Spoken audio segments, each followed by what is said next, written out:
Alright, so we've got another heat diffusion equation problem here. This one is 3.85, and our scenario that we're presented with is this spherical container full of a radioactive material that has a non-uniform heat generation.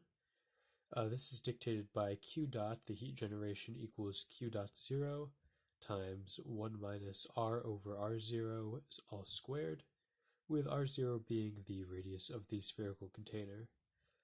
This is going to be cooled by external convection with temperature T infinity and convection constant H.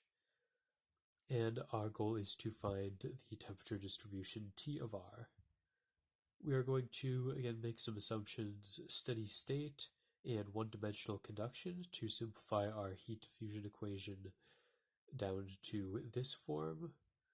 Our steady state term means that we can move the Q dot, our heat generation, over and add it to the 0 on the left side, and we are left with just the radial term on the right side here, with both angular terms set to 0 because the heat distribution does not vary according to any angle.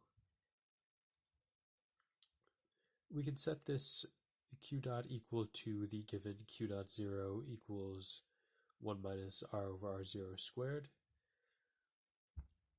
And then we will just integrate this twice. So first just separate our variables and integrate to get dt over dr equals negative Q dot 0 over k times R over 3 minus R cubed over 5R0 squared plus C1 over R squared.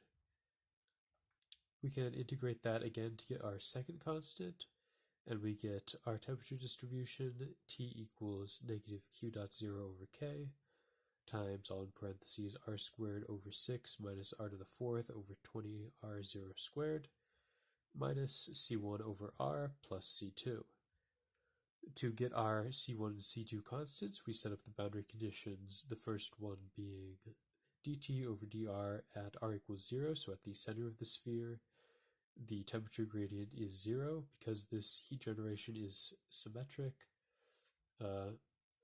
across all angles, only varying radially, there will be 0 heat gradient at the absolute center of the sphere, so we can set that one to 0. And then our second boundary condition is at R equals R0, that's going to be our conduction equals convection. So negative k dt over dr at R equals R0 equals h t minus t infinity, also at R equals R0. And we'll plug that into the respective equations. For this first boundary condition, we'll plug that into the first integral. So at R equals 0, this first term goes to 0. And so all we're left with is C1 over R squared equals 0. So we just get C1 equals 0.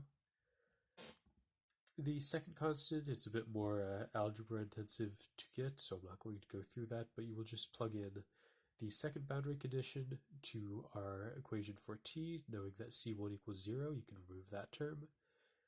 And if you rearrange that, you can get the value for C2 to be 2 R0 Q dot 0 over 15H plus 7 Q dot 0 R0 squared over 60K plus T infinity. Now that we have our temperature distribution equation and both constants, all you have to do is plug it in to get our final temperature distribution T of R equals negative Q dot 0 over K times, in parentheses, R squared over 6 minus R to the 4th over 20 R0 squared plus our C2 value of 2 R0 Q dot 0 over 15H plus 7 Q dot 0 R0 squared over 60K plus T infinity.